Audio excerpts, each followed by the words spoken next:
Halo pemirsa, dimanapun Anda berada, jumpa lagi bersama dengan kami di dalam program Beken, Bisnis Elit dan Keren. Di mana program ini kita akan membahas mengenai strategi bisnis dan juga komunikasi, baik bisnis yang baru mau dijalankan, bisnis yang sudah berjalan, ataupun yang ingin menambah lini bisnisnya. Bersama dengan saya, Roni Francis, seorang business maximizer, dan tentunya tidak ketinggalan di studio sudah hadir bersama-sama dengan kita seorang speakerpreneur yang dengan banyak yel-yelnya, Coach Doni The Kaiser. Halo Coach. Apa kabar? Nah, saya lagi nunggu nih, apa yel-yelnya?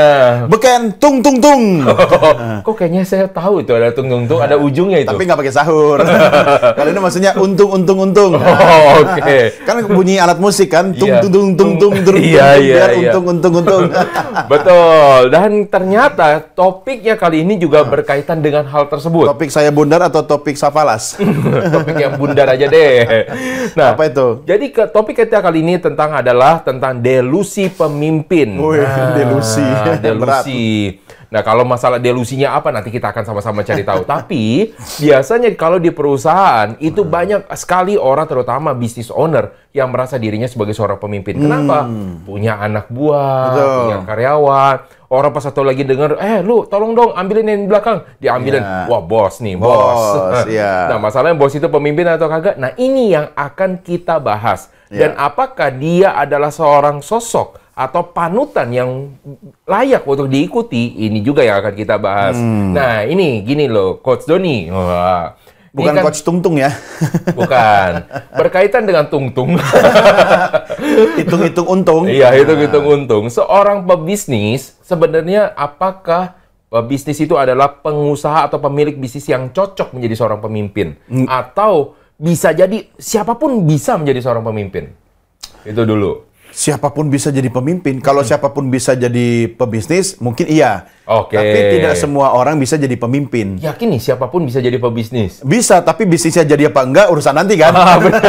Benar. Makanya Benar, agar benar. bisnisnya itu bisa sukses, Iya, dia iya. harus punya kemampuan kepemimpinan Iya. atau leadership. Iya. Nah, tapi kalau misalnya kita lihat lagi nih, Coach Doni ya, beberapa perusahaan di luar negeri deh, kita nggak mau Oke, ngomong yang di nggak berani ya? Indonesia. Ya bahaya karena kan di sini kalau nggak ada tuntutan di luar negeri lah ya. disomasi. Iya, di luar negeri kalau misalnya Coach Doni melihat perusahaan apa yang besar dan ada di otaknya Coach Doni saat ini.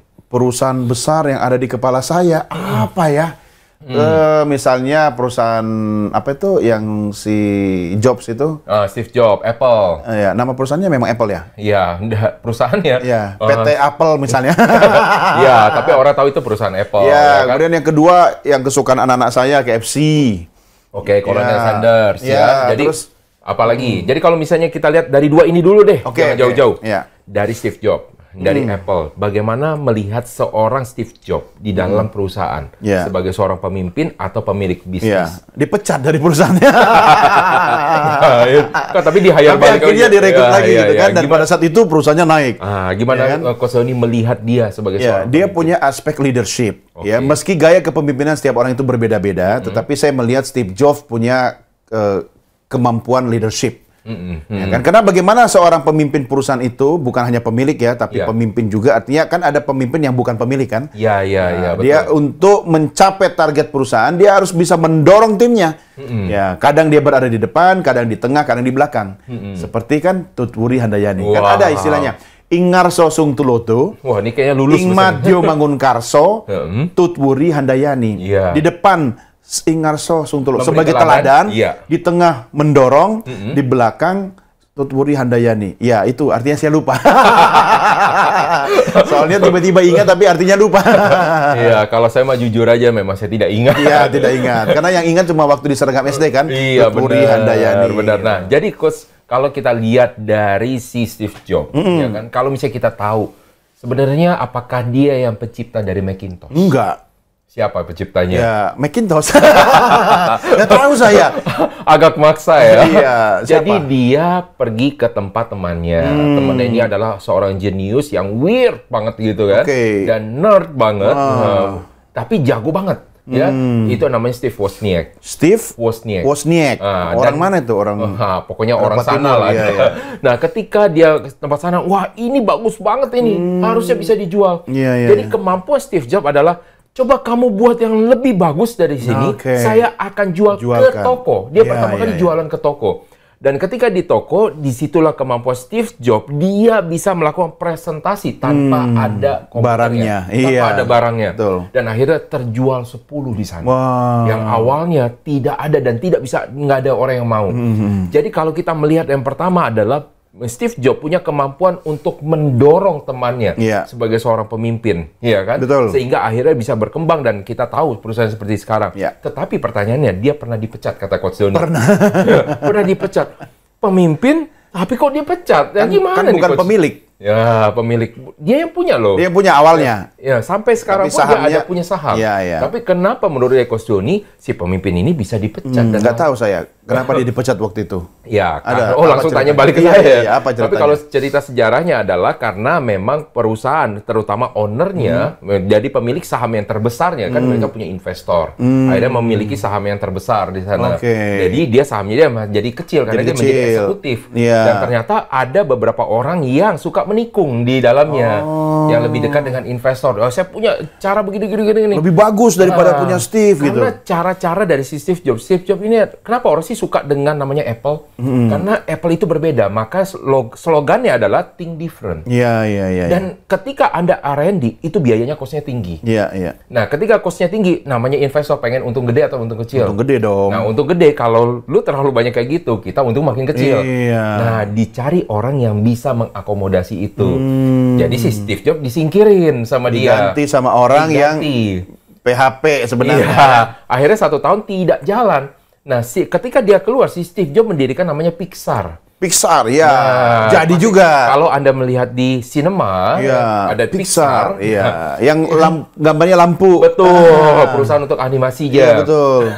Jadi Steve Jobs pun berhasil untuk di sana sebagai seorang pemimpin. Jadi kemampuan dimanapun dia berada bisa sukses ya. Iya, dan akhirnya dia nggak menghabiskan waktu untuk menyalah-nyalahkan stakeholdernya ya. Nah, betul. Jadi kemampuan dari seorang pemimpin, jadi melihat pas waktu lagi di sana adalah tidak boleh dia terlibat dengan suasana situasi yang ada sehingga mengakibatnya demotivasi. Coba drama jangan lah ya. Iya, keluar dia nuntut, dia pakai jalur hukum. Habis waktu dan akhirnya dia balik lagi dan dia mendapatkan satu hak istimewa lagi di dalam Apple. Jadi itu ceritanya. Tetapi dalam kasus ini sebagai seorang pemimpin, tadi kan ada istilahnya temannya nih, nikung. Ya orang dari kantornya lah, nikung. Dia berasa, oh gue sudah jadi CEO nih, sudah jadi pemimpin. Hebat. Iya, ternyata nggak jalan. Menurut dari Coach Doni itu kenapa tuh? Dia nggak jalan. Ya dia nggak punya skill dan kemampuan atau leadership yang dimiliki oleh Steve Jobs. Ya, karyawannya sama. Ahli risetnya sama. Steve Jobs itu bukan orang R&D loh. Iya. Dia juga bukan orang R&D, tapi di bawah tangan dingin Steve Jobs bisa jalan, di tangan dia tidak bisa jalan. Dia tidak mampu menggerakkan timnya. Sementara Steve Jobs punya kemampuan untuk merangkul timnya, mendorong, bahkan menggerakkan lebih jauh gitu kan. Nah, ini dia. Ini adalah kemampuan. Jadi ada orang yang kadang-kadang diberikan, mungkin di tempatnya Coach Doni dulu juga pernah bekerja, dikasih surat aja, kamu kayaknya jadi naik. Karena misalkan contoh, kamu udah kerja berapa lama? 5 tahun. Udahlah, kamu udah saatnya kamu naik lagi. Tapi ada orang yang bagus terpaksa harus nunggu. Jadi karena nggak punya ordal. Jadi kadang-kadang ini adalah namanya suatu delusi. Nah, kita pengen tahu nih, delusi itu apa sih? Berarti cewek dong? Ya, karena delusi. Berarti adeknya ya? Adeknya. Nah, mari kita lihat sama-sama apa arti kata delusi menurut dari Kamus Besar Bahasa Indonesia. Yang pertama adalah pikiran atau pandangan yang tidak berdasar.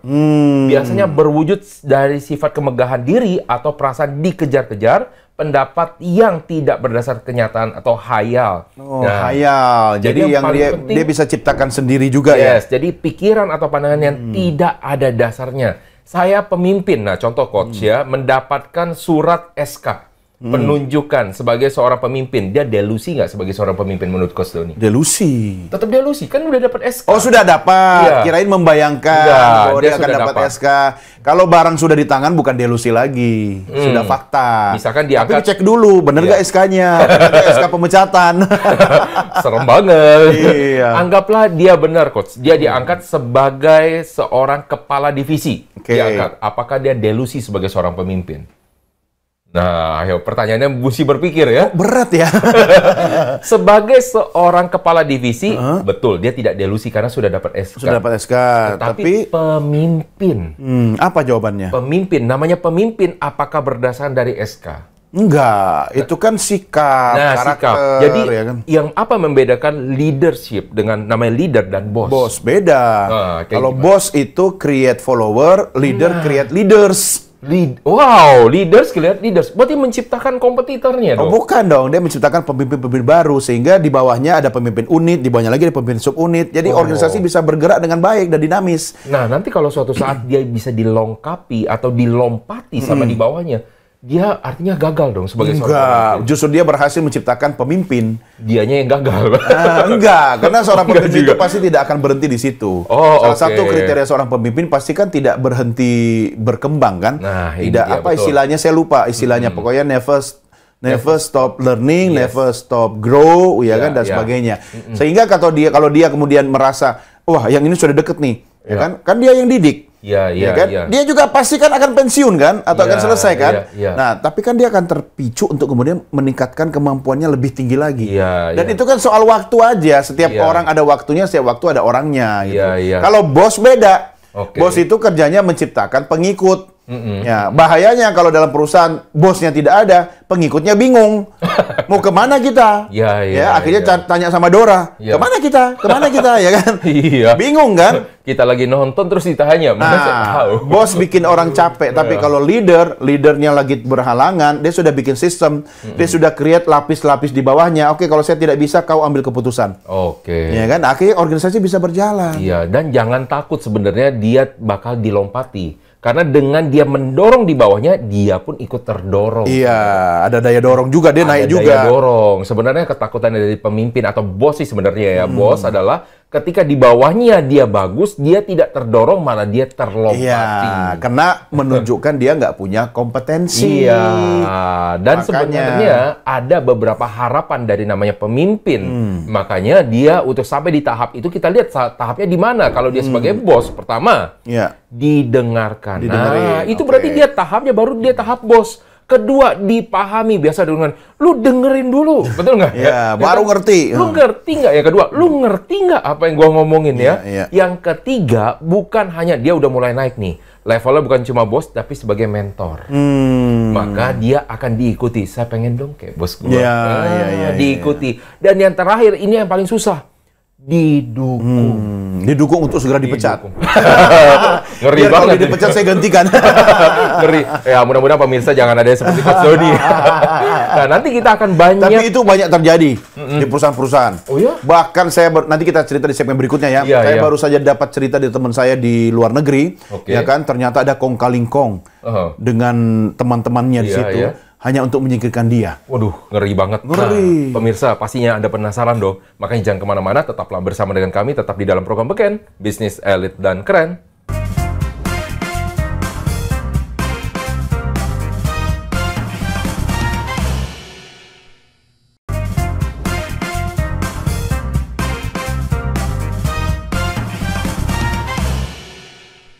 Oke pemirsa, kita lanjutkan lagi diskusi kita mengenai delusi pemimpin. Tetapi sebelum kita masuk lebih jauh, sama-sama kita akan menyaksikan pendapat dan pertanyaan masyarakat berikut ini.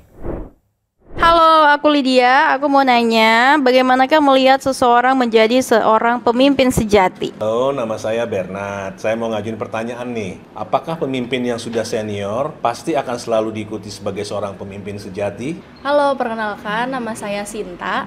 Izin bertanya, bagaimanakah melihat seseorang menjadi seseorang pemimpin sejati? Terima kasih. Oke, Coach. Jadi sebelum kita masuk ke pertanyaan, masih kita tahan untuk pertanyaannya. Tapi saya penasaran tentang ceritanya Coach Doni. Bagaimana orang bisa kong kali kong atau bersama-sama bersepakat? Penasaran, mau tahu aja, mau tahu banget. Mau tahu bingit. Gimana bisa terjadi? Saya baru dapat cerita langsung dari kawan saya. Dia seorang profesional yang kemudian di hire oleh institusi pemerintah di luar negeri. Sudah puluhan tahun. Puluhan tahun hire ya? Tetapi karena dia itu memang dia semua memenuhi aspek kepemimpinan. Bagus. Tapi karena posisinya kan cuma satu dan dia bertahan lama. Masalahnya orang-orang yang di bawahnya ini kan akhirnya akan kelihatan bodoh ketika masih ada dia kan. Iya, iya. Artinya ada yang pintar atau ada yang bodoh kalau ada pembanding kan. Betul. Nah, dia masih bertahan di situ. Masalahnya yang lebih parah lagi adalah pimpinan tertinggi di institusi itu nggak suka sama dia. Kenapa? Karena dia lebih terkenal. Iya. Dan dia lebih dekat dengan pejabat. Oh. Ya, saya sebut saja presiden di negara itu. Oke. Ya. Nah, apa yang terjadi? Dibuatlah sebuah skenario persekongkolan dan dia dijebak untuk gagal. Oh, ya. Dijebak untuk gagal? Untuk gagal memang. Jadi dikasih target ini, target itu. Yang sebenarnya mereka sudah siapkan backupnya dan dia sengaja diganggu kalau diinterupsi. Ya, apa sih pokoknya kok jadi lupa istilahnya. Ya, nggak apa-apa. Sabotase. Oke. Sabotase gitu kan. Ya. Jadi yang harusnya mendeliver sesuatu, sistemnya dihambat, dihack atau apa. Jadi selalu tidak gagal mulu. Iya, selalu gagal dan selalu istilahnya di luar deadline gitu kan. Oh, tapi sebenarnya orang ini tahu nggak dia sedang disabotase? Pada akhirnya setelah kejadian terakhir dia analisa, ya kan, dia merasa ini by system. Kenapa? Karena ada instruksi dari orang tertinggi. Dan orang tertinggi itu merasa sirik sama dia karena dia lebih dekat dengan presiden. Itu pendapat subjektif atau memang bisa? Memang kenyataan. Karena pada beberapa peristiwa hanya dia yang dipanggil bersama presiden. Sementara ini kan bosnya sebenarnya kan di institusi itu kan. Loh kok bukan saya gitu kan. Nah, tapi pada akhirnya kemudian dia berusaha untuk fokus pada tujuan hidup dia, bukan menghabiskan waktu untuk urusan drama ini. Karena dia sudah melakukan berbagai upaya, pada akhirnya kan ketahuan semua bersekongkol. Nah, tidak sengaja dia ketemu dengan temannya yang satu bagian itu, akhirnya dia nembak, ya kan? Kamu kenapa melakukan itu? Ya kan? Kamu dibayar berapa sih gitu kan? Ya, si temannya itu tidak sengaja, ya ini urusan periuk saya, ya kan? Akhirnya saya mengaku bahwa semua bagian dari sebuah kong-kali-kong. Wow. Nah, tapi karena dia punya kompetensi, dia punya skill, dia punya keahlian, jangan khawatir. Tidak sampai satu hari dia sudah menempati posisi yang lebih baik dibanding yang sebelumnya. Tapi di institusi yang berbeda. Institusi berbeda. Iya, bahkan lebih besar. Yang tadinya misalnya dia di institusi yang cuma ngurusin satu hal, yang ini lebih banyak. Dan bahkan punya akses yang lebih dekat langsung dengan kepemimpinan nasional di negara itu. Nah, itu salah satu sahabat saya, orang Indonesia diaspora yang sukses di luar negeri. Ini kejahatan sistemik sekali. Sistemik. Jadi Anda jangan selalu berpikir bahwa semua akan baik-baik saja ya. Kalau Anda merasa semua akan baik-baik saja, ya Anda bikin perusahaan sendiri aja. Anda pasti tidak akan bisa tidur. Karena perusahaan Anda baik-baik saja kalau Anda tidak tidur. Karena kalau Anda tidur pasti ada apa-apa gitu. Yang kedua, fokuslah pada peningkatan kompetensi keahlian Anda. Jangan khawatir, yang namanya pesaing pasti ada. Bahkan pesaing diam itu namanya silent competitor. Nah, silent competitor kan selalu ada. Dia akan selalu nempel dengan kita, mencari tahu tentang kelemahan kita, ya kan? Tapi akhirnya dia berharap dia bisa menggantikan kita. Jangan khawatir, kalau Anda punya kompetensi, punya keahlian, punya kemampuan, itu hanya soal tempat saja. Ya kan, bahkan mungkin kalau dari aspek religius saya pernah mengalami teman saya, sahabat saya bilang, lu nggak bakalan bisa keluar dari institusi ini, sudah bertahun-tahun, udah cinta mati, saya lama-lama sadar benar juga ya. Saya sudah bertahun-tahun dari semua divisi, dari divisi sajadah sampai haram jadah istilahnya sudah saya jalani, saya masih bertahan di situ sampai ada sebuah peristiwa. Apa tuh? Yang kemudian triggernya adalah sebuah peristiwa kerusuhan lah di institusi milik pemerintah ini di mana saya mengawali karir itu. Kemudian akhirnya direksi itu bukan cuma diganti tapi rusuh lah ya. Ada perseteruan ya kan. Dan itu ramai sekali. Drama sekali itu membuat saya, ini mungkin triggernya. Karena akhirnya tidak ada yang mikir pada idealisme perusahaan, tapi idealisme pribadi masing-masing. Nah, disitulah sebenarnya Tuhan kasih tunjuk jalan, lu udah nggak cocok di sini. Artinya kolamnya udah nggak muat. Nah, baru pindah ke tempat yang lebih tinggi. Gitu. Jadi setiap aspek kehidupan kita, setiap yang kita jalani, pemirsa, jangan khawatir. Itu bagian dari proses kehidupan Anda. Jalani aja. Kadang kita terlalu sibuk menatap pintu yang sudah ditutup. Tanpa sadar, ada pintu-pintu lain yang bisa kita masuki. Nah, tapi kalau orang bilang, kok saya nggak dapat pintu itu? Ya lu tinggal ketok. Ya lu berdiri depan pintu. Mana orang dalam itu tahu kalau ada lu gitu kan? Ketok pintu itu. Kalau diketok nggak dengar juga, dobrak. Ya dengan berbagai cara yang positif tentunya. Ya, tentunya positif lah ya. Tapi jangan khawatir pemirsa, pertanyaan Anda kita jawab Oke, juga. pertanyaannya.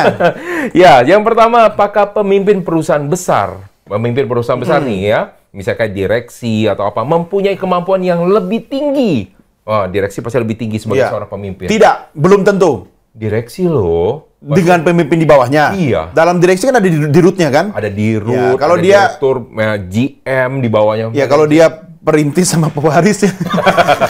Ya, kita nggak membahas itu ya. Oke. Ya, ya. jangan Tetapi kalau dari aspek organisasi strukturnya begitu, ya pasti dia harus memiliki kemampuan lebih tinggi. Oke. Makanya dia dapat kepercayaan untuk jadi pemimpin di Iya. perusahaan itu. Tetapi apakah pasti dia lebih hebat dibandingkan di bawahnya? Tidak. Oh, tidak. Enggak juga.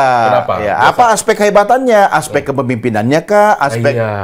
Ya harus jelas dulu. Iya. Karena ada memang orang-orang yang bagus ya kan, Iya. tapi tidak dapat kesempatan jadi pemimpin itu kan, ya belum waktunya saja. Nah, ini pemirsa ada beberapa hal yang juga harusnya diangkat. Jadi, menjadi seorang pemimpin bukan masalah kompetensi aja, Iya.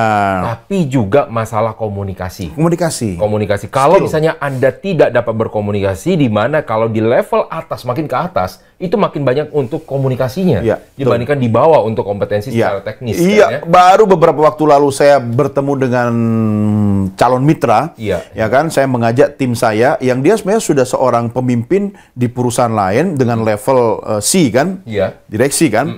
Ternyata saya baru dengar dia presentasi, Iya, dan... jelek banget. Oh, Tapi tahu nggak kenapa dia sukses Kenapa? di bidang dia? kenapa? Karena Komunikasinya secara personal baik. Oh. Jadi orang-orang itu senang sama dia karena dia pendekatan pribadinya sangat baik. Tapi ketika dia berbicara tentang konsep sebuah ide di depan forum dan dia harus presentasi, jeleknya minta ampun. Ya, mending saya yang presentasi. Tapi kan kemampuan dia di bidang lain plus. Oke. Dia membangun Iya, personal relationship misalnya dengan pemilik-pemilik usaha lain sehingga Iya. dimanapun dia berada orang ngikut dia, orang seneng sama dia, oke. nggak peduli benderanya apa. Iya. Kayaknya saya tahu siapa dia. Iya. Oke, yang kedua nih Coach ya. Apakah pemimpin yang sudah senior, berarti udah tua nih kalau senior ya, Iya. pasti akan selalu diikuti sebagai seorang pemimpin Ya. senior nih. Ya, Udah kalau tua. menurut pengalaman saya, selama dia menjalankan semua aspek syarat seorang pemimpin sejati, leader sejati, pasti orang ikut dia. Bukan hanya karena jabatannya. Oh, Ya, oke. tapi karena kemampuan kepemimpinan yang melekat pada orang itu. Oh, Ya, oke. tapi kalau selama dia jadi bos ya, jadi pemimpin di perusahaan, dia tidak menjalankan semua aspek kepemimpinan yang positif. Setelah dia pensiun, boro-boro orang ingat dia. Hari raya ulang tahun pun udah nggak ada yang ngucapin. Mungkin diucapin pada saat di perusahaan doang aja. Iya. Setelah keluar dadah. Makanya kan kita bisa tahu kita sukses membangun komunikasi yang baik tidak selama kita bekerja. Tunggu pensiun. Oh, tapi kalau misalnya sebelum dia pensiun, Coach, kita pengen tahu nih orangnya tuh bakal bisa jadi kayak seperti tadi nggak? Berarti dia mengalami delusi. Nah, Kayak gimana ciri-cirinya? ada ciri-cirinya. Tanya dong, ada berapa? Ada berapa, Coach? Ada 3. Karena apa? Template. Karena kalau Coach Ron ini 4 ya Iya. kan. Nah, saya ada 3. Oke. Dari cara bicaranya, dari sikapnya bisa kita nilai. Yang pertama, teguh meski bukti bertentangan. Contoh, ya, dia ngomong sesuatu tidak sesuai dengan kenyataan. Tapi dia tetap ngotot. Enggak seperti itu. Memang begini. Oh, nah, kepala hati-hati. batu maksudnya? Iya, batu dia. Ya. Maksudnya batu itu sudah ada bukti yang bertentangan. Iya, Dia iya. bilang target sales 3 miliar tercapai, tapi orang sales bilang, oh baru 2,5 miliar. Bilang, enggak, kamu salah. Oh, Yang benar itu oke. 3. Ngotot. Oke. Meski bukti-bukti sudah ada, dia ngotot, fix delusi. Oke, kan? yang kedua. Yang kedua, ngomongnya itu tidak terstruktur, lompat sana, lompat sini, tidak terarah. Jadi kadang dia bicara A, tahu-tahu lompat ke C, tahu-tahu balik lagi ke B, tahu-tahu ke Z gitu kan. Jadi sebenarnya dia sedang membangun upaya untuk meyakinkan orang lain. Kamuflase. Kamuflase, Oke. ya. Dan yang ketiga, Ya, nih ya. hati-hati. Dia selalu overreaktif sama over defensif. Overreaktif, setiap kemudian orang berbicara sama dia, ada sesuatu yang tidak dia sukai, dia langsung overreaktif. Ya kan? Wah, kamu nggak suka sama saya, kamu ada masalah apa dengan saya? Padahal kan kadang orang memberi pendapat atau masukan Iya, iya, kan. iya. Nah, itu hati-hati. Ini berarti overreaktif ini pemarah kah? Ini maksudnya? Iya, maksudnya dia tidak pernah menyimak dulu, tidak pernah mengolah data atau informasi dulu, dia langsung bereaksi. Oh, Makanya oke. lebih penting bagi seorang pemimpin itu kan responsif, bukan Betul, reaktif. betul. Ya kan? Nah, itu nanti kita bahas di episode yang lain ya. Iya. Dan yang paling bahaya yang kedua, Nomor 3 itu over defensive. Pasang benteng, pasang tembok. Pokoknya orang lain tuh bisa jadi ancaman buat saya. Oh, jadi? Dia selalu bertahan gitu kan. Nah, bikin ribut dengan siapa-siapa. Bikin berantem dengan siapa-siapa. Ini salah satu ciri-ciri orang yang lebih parah yaitu NPD. Narcissistic Personality Disorder. Iya. Hati-hati ya pemirsa, kalau ketemu dengan orang seperti ini, Anda harus jaga diri. Kalau tidak ada urusan-urusan penting, tidak usah terlalu sering gaul sama mereka-mereka yang delusi seperti ini. Iya, tapi Anda juga harusnya bisa bergaul dengan kita ya. Karena kita masih akan membahas banyak hal lagi di segmen-segmen berikutnya. Maka tetap bersama dengan kami, tetap di dalam program Beken, Bisnis Elit dan Keren.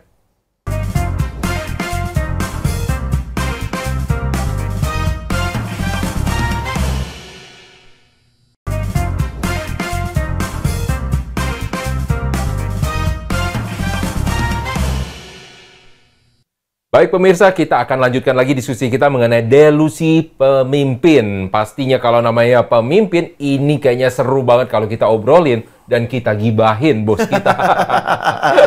Tapi karena dia delusi, jangan sama ketemu kakaknya ya, Kak Lucy ya. Lucy. Sekarang adanya Kak Ros. Kak Ros. Nah, kita sebelum masuk lebih jauh lagi dan lebih banyak, kita harus ada menyelesaikan PS, pekerjaan studio yang harus kita selesaikan, yaitu adalah pertanyaan nomor 3. Nomor 3. Bagaimanakah melihat seseorang menjadi seorang pemimpin sejati? Bagaimana cara ngelihat? Setelah dia pensiun. Iya. Setelah pensiun? Jangan, saya maunya sebelum dia pensiun. Ya, kata-katanya selaras dengan perbuatannya. Jadi apa yang dia ucapkan itu adalah walk the talk. Walk the talk. Ya, Coach Roni. Kalau walk the talk itu berarti jalankan bicaranya. Iya. Bicaranya bisa jalan-jalan. Bisa jalan-jalan ke pasar, ya kan?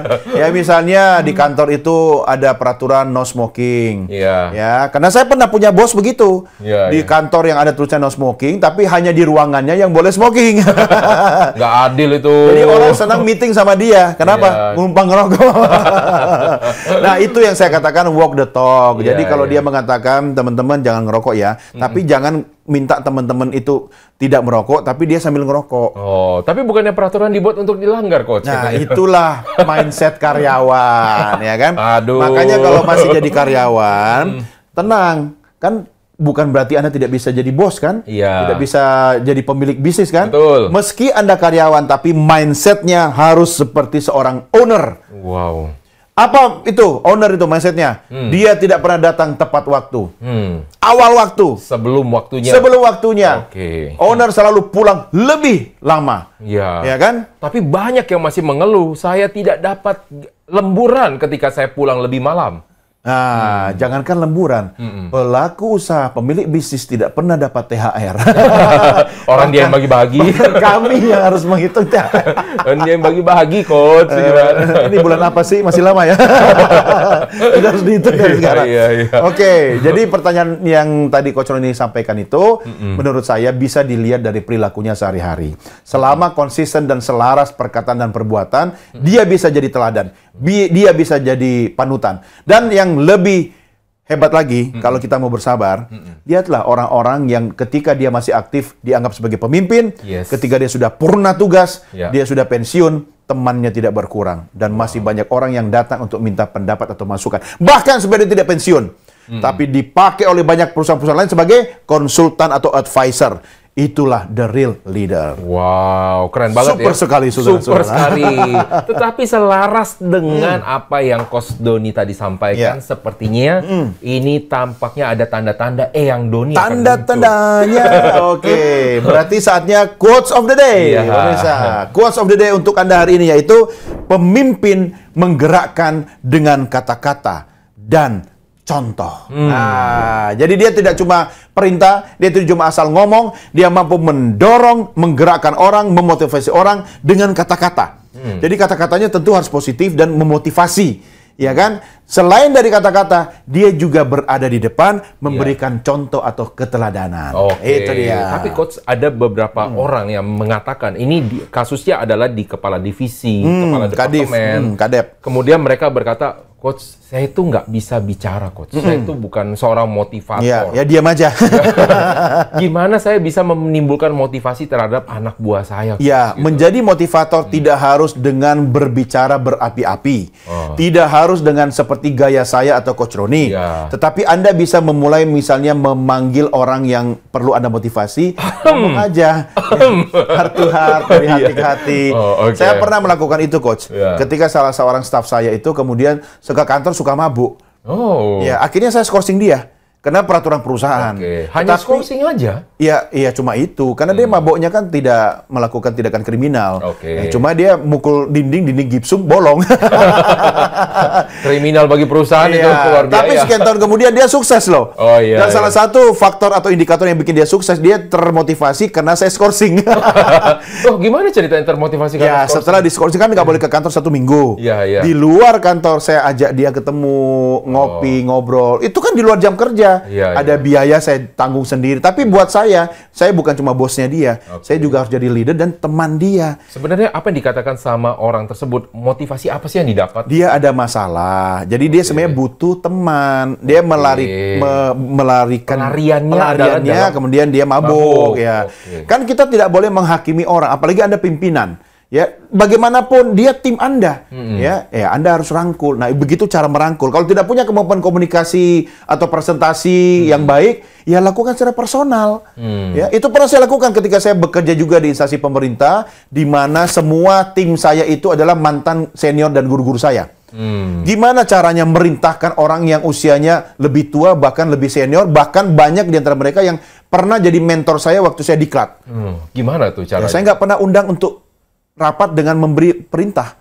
Jadi? Ya, saya datang ke ruangannya. Enggak. Bukan dengan surat juga? Enggak. Saya datang ke ruangannya sambil bawa rokok sama ajak ngopi gitu. Jadi ngobrol di divisi ini. Om gimana nih, kita besok punya target gini. Lebih cair. Nah, lama-lama mereka percaya, akhirnya mereka mengingatkan saya, kapan kita rapat ini? Nah, akhirnya mulai terpola. Dan setiap rapat bukan komunikasi otoritas yang kita gunakan, tetapi komunikasi persuasif. Demokratis. Sehingga, demokratis, tapi tetap kita yang mengambil keputusan dong. Tapi kan kita mendengarkan masukan-masukan dari senior-senior. Terpimpin. Keputusannya adalah berdasarkan dari apa yang saya inginkan. Ya, tapi kan saya menerima masukan. Dari semua masukan, ini yang terbaik adalah suara kita semua, saya rumuskan menjadi seperti ini. Jadi kalau misalnya dengan orang-orang yang tua juga menggunakan cara yang berbeda ya? Betul, apalagi generasi baby boomer. Nah, inilah yang sering kemudian dikeluhkan oleh pelaku startup.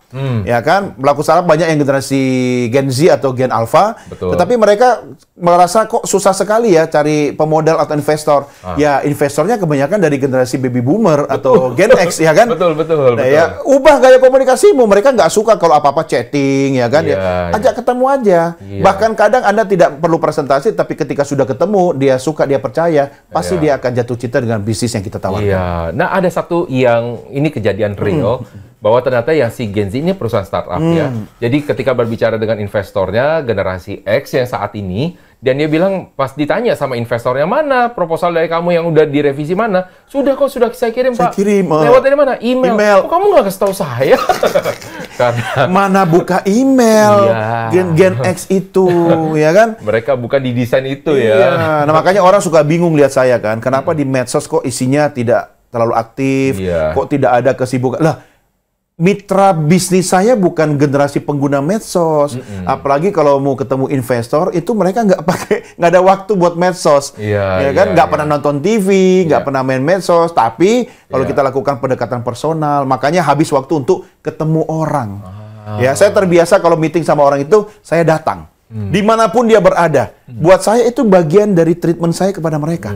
Ya kan, kalau orang sekarang kan boleh nggak kita video callan aja, boleh nggak kita nge-zoom gitu kan? Buat saya nggak efektif. Buat saya, karena mitra saya itu generasi yang tidak apa namanya, tidak terlalu nyaman dengan teknologi komunikasi seperti Gen Z, enggak. Ya sesuaikan aja dengan mitra bisnis teman-teman sekalian. Iya, jadi memang setiap orang itu punya cara masing-masing ya, dan sebagai seorang leader supaya Anda tidak delusi, makanya Anda juga harus bisa menyesuaikan. Ya. Apa dong sarannya? Quotes-nya dari saya. Roni. Oh, jadi mengerikan banget ya. Belum quotes dari saya sebenarnya. Nah, jadi kalau misalnya dari saya itu ada beberapa hal, pemimpin sejati ya memang harusnya lahir dari perusahaan, harusnya. Nah, akan tetapi hasilnya yang akan menjadi pembuktian. Jadi tetap hasilnya ya, outputnya ya. Jadi kalau misalnya Anda, kalau misalnya Anda seorang pemimpin sejati, bukan hanya dari pengakuan saja lahirnya. Jadi Anda cuma diakuin, oh iya dia bos saya, gitu. Tapi kinerjanya, prestasinya tapi nol. nggak pernah achieve. Iya. Ada loh di dalam satu perusahaan ya, dia dianggap bosnya, tapi nggak pernah achieve juga. Ya ada, karena pemiliknya bapaknya. Iya, bener lagi. Ya, cuma kan nggak bisa diprotes. Nggak usah sirik. Lu kalau perintis bukan pewaris, nggak usah sirik. Iya. Itu privilege. Dan privilege pun walaupun dimiliki, tetap harus ada upaya. Kalau tidak, dialah yang akan membuat perusahaan ayahnya yang dia wariskan itu gulung tikar, ya kan? Tapi kan tujuan ayahnya ketika menurunkan dia di sana sebenarnya adalah supaya dia berprestasi. Cuman yang jadi masalah, orang-orang tahu dia anaknya yang punya, dan semua ambil hatinya dia doang aja. Bukan semua karena dorongan, tapi dia disukai. Karena kenapa? Iya bos, kayak gimana? Dia senang. Tapi semua tidak ada yang berprestasi akhirnya. Tapi kadang-kadang saya merasa karyawan saya di mana-mana, Coach. Wah, iya. Ya, gimana tuh bisa karyawan? Saya keluar dari toko, dibukain pintu, makasih bos. Saya bayar parkir, makasih bos. Gitu. Saya masuk kompleks, makasih mari bos gitu. Karyawan saya. Kalau bukan karyawan, ponakan saya. Iya, tuh delusi ya. Iya, karena kadang-kadang saya ketemu karyawan, kadang ketemu ponakan. Saya bayar parkir, makasih om. Oh, tantemu yang mana? Iya. Delusi. Delusi. Bahkan kalau misalnya saya bilang sekarang ya, makanya kenapa kita menggantikan dengan AI ataupun dengan misalkan dengan sistem dengan yang ada. Coba Anda kalau bayar parkir, kadang-kadang pernah nggak ada di tempat parkir kita bayar, pas waktu kita udah bayar udah selesai begitu aja. Coba Anda bayar cuma pakai yang tap aja. Terima kasih. Iya, ada bunyi jalan. Loh, dia aja bisa say thank you loh. Kenapa kalau orang... Karena sudah dapat uang masuk. Iya, dapat uang. Jadi nah, sama kan kita juga bayar ke tukang parkir, kita bayar, tapi dia udah jalan-jalan aja gitu kan. Iya kan, tapi kalau itu terima kasih. Terima kasih. Kita lebih senang. Oh iya, dia ada gitu. Iya. Nah, tapi Anda jangan senang dulu pemirsa. Masih ada sisanya yang akan kita bicarakan. Dan kemana-mana pemirsa, tetaplah bersama dengan kami, tetap di dalam program Beken, Bisnis Elit dan Keren.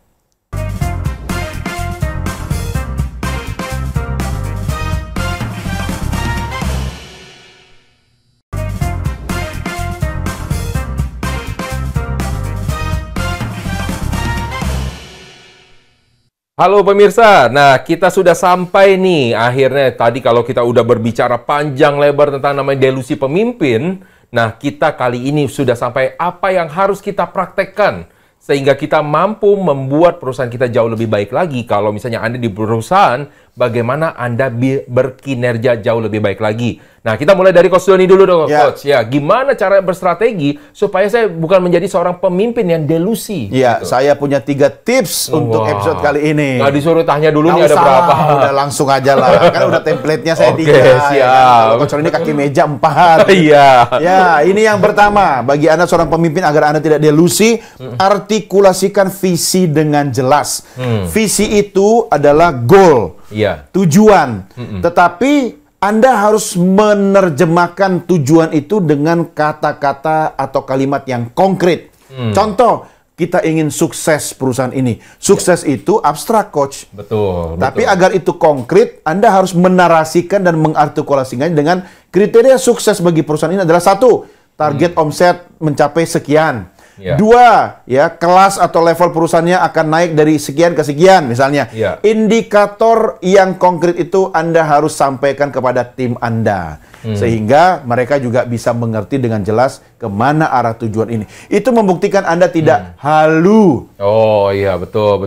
Hati-hati kalau Anda pemimpin perusahaan atau pemilik perusahaan, Anda merasa sudah lebih dari segala-galanya karena ruangan Anda di lantai 30, Iya. Ya kan? Di atasnya ada helipad, Anda melihat semua yang lain itu kecil, Anda merasa sudah paling hebat. Iya. Padahal belum tentu, ya kan? Iya, Nah, itu yang pertama. Jangan dilanjutin dulu, Coach. Saya ada mau nanya nih. Ya udah, saya sambil minum. Iya. Jadi lebih baik yang mana, Coach? Ini berupa visi menjadi perusahaan nomor 1 terbaik, misalkan dia jualan untuk apa ya? Contohnya dasi, menjadi perusahaan dasi nomor 1 terbaik atau menjadi perusahaan penjual dasi nomor 2 terbaik. Menurut dari Coach Doni. Waduh, ini jebakan NLP nih. Ayo. Kalau menurut saya akan setuju dengan pendapat Coach Roni. Curang. Secara logik dulu aja, Coach. Nomor 1. Kenapa mau nomor 1? Ya, sebenarnya nomor 2. Oh, kenapa? Ya, karena Kok jadi langsung tiba-tiba berubah. Ya, kalau nomor 1 kan udah selesai. Oh, Ya, oke. kalau nomor 2 kan masih bisa di apa itu istilahnya? Masih bisa ditingkatkan lagi Ya. targetnya gitu. Jadi- Tapi kan tidak ada kecap nomor 2. Iya. Semua kecap nomor 1. 1. Itu kan kalau kita berbicara di luar. Iya. Visi kan internal. Oh iya. Menjadi perusahaan jadi lebih mau pilih yang mana? Nomor 2. Nomor 2. Iya. Oke. Kalau di luar nomor 1. Iya. Nah, Dan- sekarang gimana pendapatnya? Jawab dulu, jangan Oke. lempar ke gue semua. Dan itu benar. Sebenarnya Iya. perusahaan nomor 2. Jadi jawabannya pas ya. Pas, ya. Kenapa? Kalau Anda menargetkan Anda menjadi perusahaan nomor 1, maka ada beberapa orang karyawan kita, kebanyakan itu menjadi double agent. Ada beberapa orang Betul. yang siap-siap untuk pindah Iya, ke perahu yang nomor 1. Betul. Ketika dia siap-siap untuk pindah, dia akan membawa segala informasinya. Ketika kita menjadi hanya perusahaan nomor 1, berarti kita berusaha menjadi yang terbaik. Segala sesuatu yang baik ini nanti akan dibawa. Iya. Ketika dia cuma menjadi nomor 2, ketika dia pindah, dia akan merasa perusahaan yang lain akan lebih baik. Itu dari segi karyawan. Iya. Yang kedua, ketika orang pindah dan perusahaan melihat dia bahwa menjadi perusahaan nomor 2, Anda tidak dianggap sebagai ancaman. Betul. Iya. Ketika dia tidak dianggap ancaman, maka Anda akan lebih fleksibel melakukan strategi manuver yang jauh lebih baik. Iya, Ya kan? iya. Yang ketiga, ketika dia menjadi nomor 2, maka selalu dia menciptakan ruang untuk perubahan dan peningkatan. Dan itu adalah sesuatu yang diharapkan, apalagi di zaman serba tidak pasti. Ya. Nah, makanya sebenarnya di dalam perusahaan sebaiknya menjadi perusahaan nomor 2. Walaupun semangatnya untuk bisa menjadi nomor 1 di dalam pasar. Oke, yang kedua, Coach. Oke, yang kedua, tips dari saya. Pemimpin yang tidak delusi selalu mendorong dan apresiasi. Harus ngedorong. Ngedorong sampai ke jurang.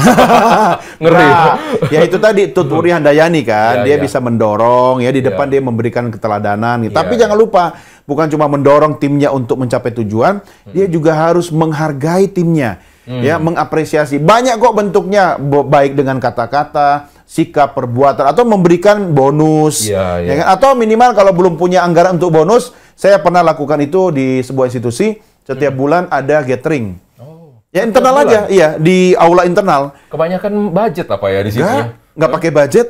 Gatheringnya nggak pakai budget. Enggak, kan sudah ada ongkos, ada kos untuk makan dan minum. Oke. Ya kan, artinya cuma menyisikan sedikit saja untuk memberikan hadiah, misalnya best of the month. Oke. Ya, jadi ada 2 kategori. Oke. Siapa yang terbaik dari berbagai indikator KPI, itu kita kasihkan penghargaan. Ya cuma ngeprint aja fotonya gede, dikasih uang 500.000. Ya kan, mereka sudah happy. Iya, iya. Buktinya apa? Kinerjanya meningkat. Karena dapat apresiasi. Dan yang lebih penting, harus saya atau pemimpin langsung yang memberikan itu.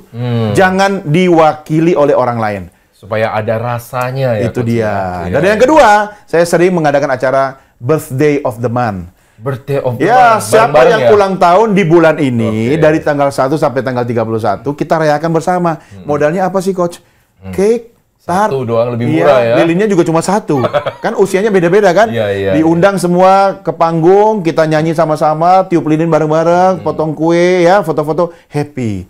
Membangun komunikasi personal, membangun engagement, itu salah satu bentuk apresiasi juga, dan itu bisa mendorong tim Anda untuk lebih produktif lagi. Nah, tapi jangan sampai dilanjutin yang ketiga dulu, Coach. Karena ngedorong ini harusnya kan ada batas, Coach. Tadi Oh, kan iya. Jangan sampai ngedorong. Batasnya apa? Batasnya KPI. Oke. Ya kan, KPI, ada SOP, ada ya macam-macam lah, di tiap perusahaan beda-beda gitu kan, ada target, ada segala macam yang menjadi kesepakatan antara pemimpin dengan timnya. Oke. Ketiga, berarti. Ketiga, pendekatan empati dan motivasi.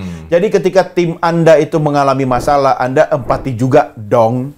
Oh, Ya kan? dong. Siapa tahu bukan masalahnya di dia saja dong, tapi ternyata infrastrukturnya, SDM pendukung ya, peralatan kerja, bahkan budget itu tidak support. Nah, jadi kadang-kadang masalahnya bukan di mereka, tapi di Anda sendiri gitu kan. Nah, karena saya pernah mendampingi sebuah korporasi, sudah di otak-atik segala macam, dikasih training, dikasih apa namanya, coaching gitu kan. Pembinaan, nggak ada pendampingan, nggak ada perubahan gitu. Nggak ada perubahan. Ujung-ujungnya tahu nggak? Ya, dia.